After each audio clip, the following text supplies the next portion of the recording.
Hey everyone, have you heard about the $26 billion in Obamacare subsidies that no one seems to be talking about? I'm breaking down everything you need to know from a recent Senate exchange that's shaking up Washington, so strap in, because some of these numbers will blow your mind. Let's start with the most shocking part. When this debate was happening, not a single Democrat was in the chamber. Zero. Not one senator there to argue, defend, or even discuss the issue. The topic? COVID-era Obamacare. Subsidies. $26 billion worth. These were supposed to help everyday Americans afford health care, but here's the catch. They don't lower costs for union workers, Medicare or Medicaid recipients, or anyone with private insurance. So who actually benefits? Insurance companies. Yeah, you heard that right. $26 billion straight from the federal government goes right into the pockets of big insurance, not yours. If this is news to you, seriously, hit that subscribe button because you're not hearing this anywhere else.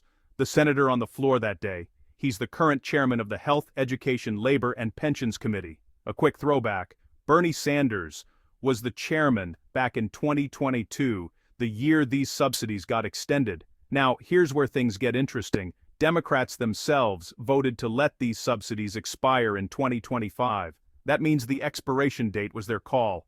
But get this.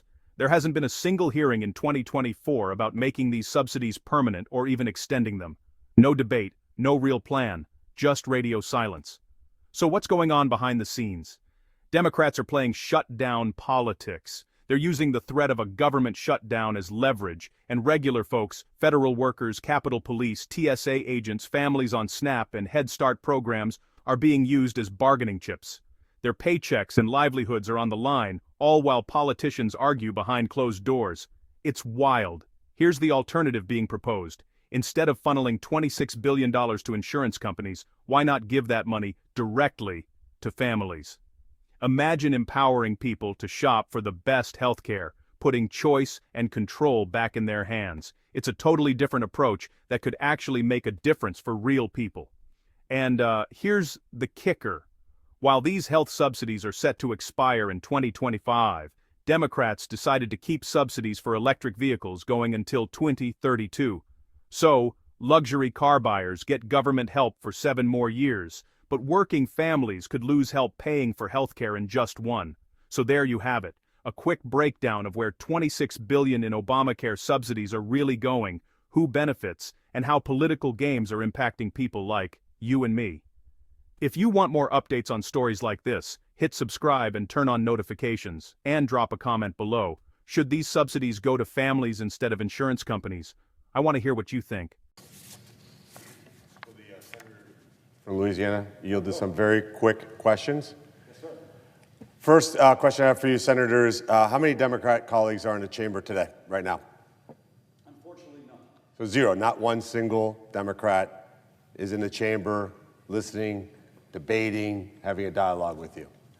Question number 2, if you're a union worker in my state, Ohio, do these Biden, Obamacare, COVID-era subsidies lower their health costs? Absolutely not.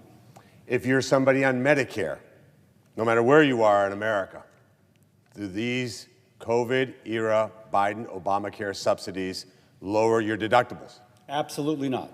If you get private insurance through a small business like the one I used to own, do these Biden-era COVID subsidies lower your health care costs? Does nothing to benefit those people you're describing.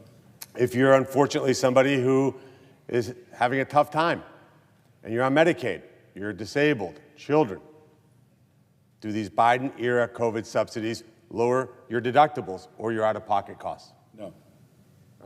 So none of the people I just mentioned. Not union workers, not people on Medicare, not people on Medicaid, not people on private insurance, not unions that negotiated incredible rates. None of them will see lower health care costs. Am I accurate in that? You're absolutely accurate. Who stands to gain by the federal government writing a check for $26 billion to do what the Democrats want in order to open the people's government? Well, insurance companies most directly, and there will be lower But just to be clear, the money goes directly to the insurance company, correct? Correct. It doesn't go through the pocket of the consumer. So if for example, I want to go find a doctor that's going to offer treatment for less money because my deductible's too high, this doesn't help me because I'm not getting the money. It's going to go to the insurance company, correct? Correct. And Senator, you're so smart on this topic, and you're the chairman of the Health, Education, Labor, and Pensions Committee. Is that true? Correct. Who was the previous chairman? Bernie Sanders. Bernie Sanders. Okay. Bernie Sanders was chairman when, again, just to be clear for... Last Congress. Which would have been through 2024? Yeah, he's for 2 years. And the Biden-era Obamacare subsidies were extended in 22, is that correct? Correct, I think that's right. To expire in 25. To expire in 25. So who voted for the expiration date of 2025? Not Republicans, rather Democrats. So just to be clear, the Democrats voted to have these subsidies expire this year, correct? Correct. To your knowledge, was there a hearing last year in 2024 in which the Democrats got together and say, whoa, these Biden-era COVID Obamacare subsidies, we set them to expire in 25, we should really make them permanent or extend them? Was there a single hearing in your committee about that topic? There was not. So, wait, I'm confused. They set the expiration date at 25, and then they didn't have one hearing to say, my God, now how about in December of 24? They knew they lost the election. Did they have an emergency meeting in December of 2024 and said, these Biden-era COVID Obamacare subsidies are going to expire. We don't know the Republicans are going to extend them. We need to do that.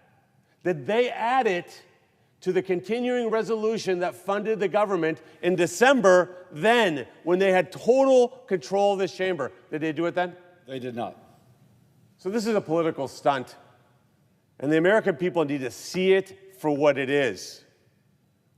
My career, I negotiated my whole life. Negotiations about leverage, would you agree? Yep. What leverage are the Democrats using in this negotiation? Unfortunately, shutting down the government. What does that mean, shutting down the government? Who's the leverage? Is it air traffic controllers that aren't getting paid? The Capitol Police that aren't getting paid? Yesterday, we tried to fund federal workers who are forced to work. Is that true? Correct. Democrats voted that down. Is that correct? Correct. Would you have a hard time walking into this building, Senator, and seeing those Capitol Police officers out there and your staff and knowing that you voted not to pay them? I cannot imagine feeling good about that. Knowing that you walk by TSA to go to your lobbyist retreat at Napa Valley, and you know that you are responsible for them not getting paid, that they're your leverage? SNAP recipients, Head Start recipients, they're using the American people's suffering as political leverage. That's how far gone the Democrat Party is. What you're offering would hurt insurance companies' pocketbooks, would it not? Insurance companies will do pretty well no matter what. But this would hurt their But pocket. it would take $26 billion that would instead go to an insurance company, and instead it gives it to a family for the. I always use the feminine. Women make all the decisions in healthcare. It would give her the ability to make a best decision for real care for her family, finding the best value for her dollar. 100% of it would go to her, to all of those, and they would make a better decision. Two final questions, and I will yield the floor. Our great senator from West Virginia needs to speak. $26 billion. $26 billion, a number that most Americans can't even conceive. The government is staying closed because Democrats want to give $26 billion more to insurance companies, and you're proposing to give that to the American people instead. Is that accurate? Absolutely. Last question. The COVID Biden-era subsidies were set to expire in 2025 by Democrats. Did you know that when they had power, they set the EV, electric vehicle subsidies, to expire in 2032? Wait. So just to understand, the EV subsidies did not expire until 2032, but this subsidy for people's health insurance expired this year. Correct, and they were $7,500. You could lease a Rolls Royce, a Mercedes, a Lamborghini, and if you did that, the government would give you $7,500, Madam President. I want the American people to think about that when they understand how far gone the Democrat Party's gone. Thank you for your presentation. Yield.